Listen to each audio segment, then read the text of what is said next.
Okay. Appearances, please. David Foster on behalf of the state, Your Honor. Good afternoon, Jeff Narens with Mr. MacDonald, who's next to me in custody. Okay, sir, will you tell me your name and date of birth, please? Ian Alexander MacDonald, August 25th, 1986. Sir, you were arrested for murder in the second degree. That is a felony 1. Counsel? Your Honor, the state's, given the nature of the charges, the state's requesting a bond $100,000 cash, Your Honor. Judge, let me tell you a little bit about my client, and then I'd like to talk about the facts of the case in the Form 4.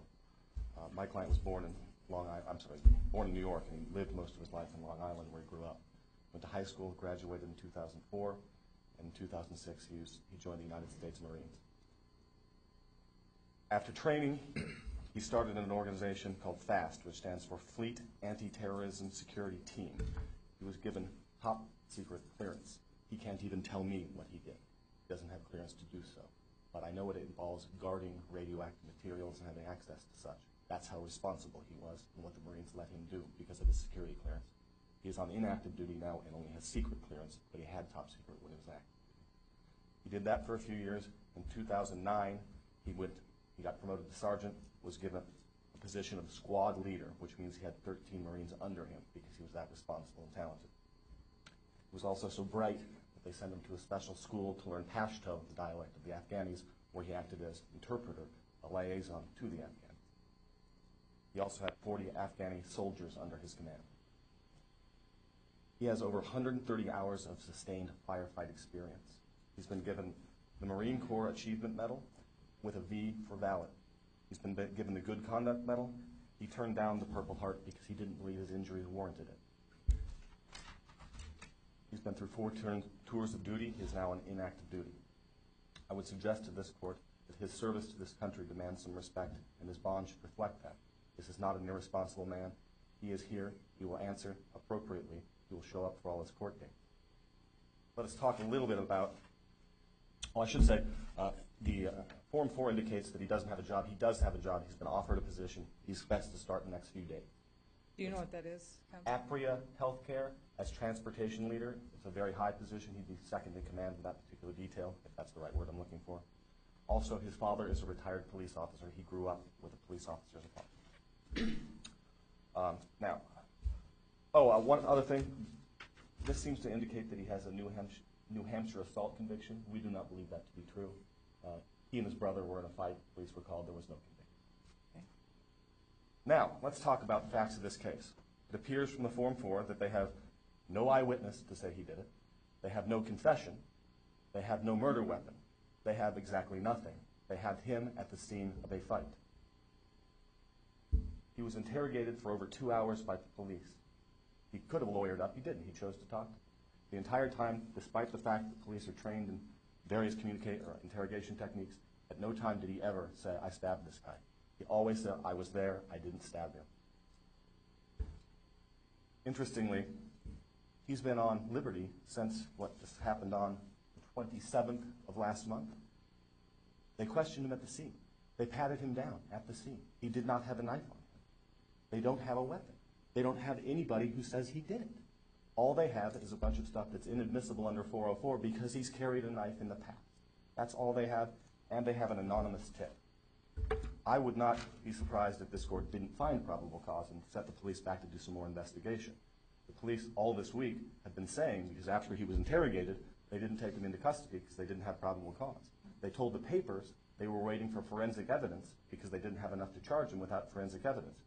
You'll notice that there is no forensic evidence mentioned in this Form 4, none whatsoever.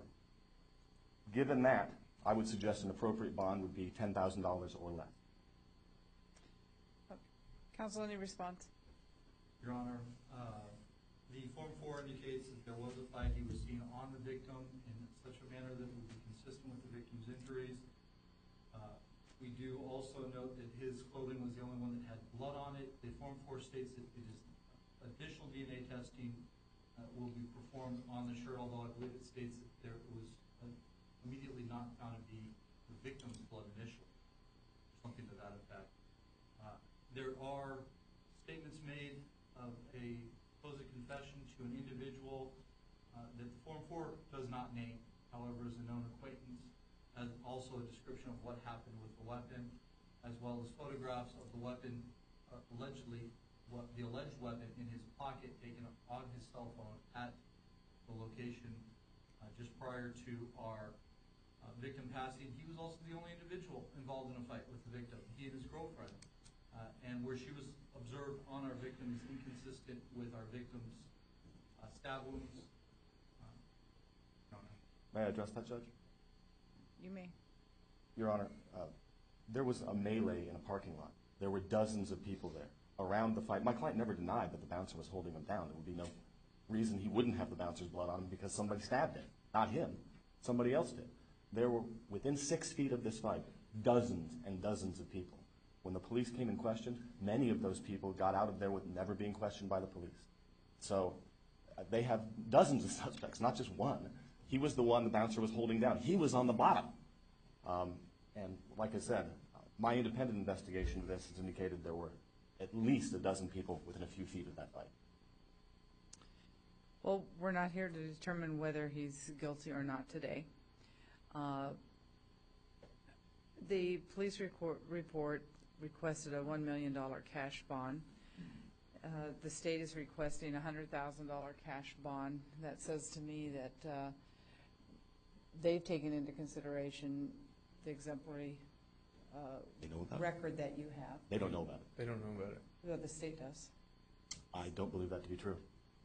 I was not aware that it was Marine until counsel told me, Your Honor. And he didn't, oh, you asked for the $100,000 before that, Yes, so. Your Honor. Okay, so taking into the account that your history has, for the court, flies two ways. One is that it sounds like, and I have no reason not to believe what your attorney has told me, is that you have served our country well. That's me. It also concerns the court because based on some of your knowledge, if you wanted to leave, I think you could leave very easily. He's had weeks to be able to do that. He hasn't been in front of a judge yet, though. So, but I am not, your attorney's asked for a $10,000 bond. The state's asking for a $100,000 cash. I am going to make it a $75,000 cash bond.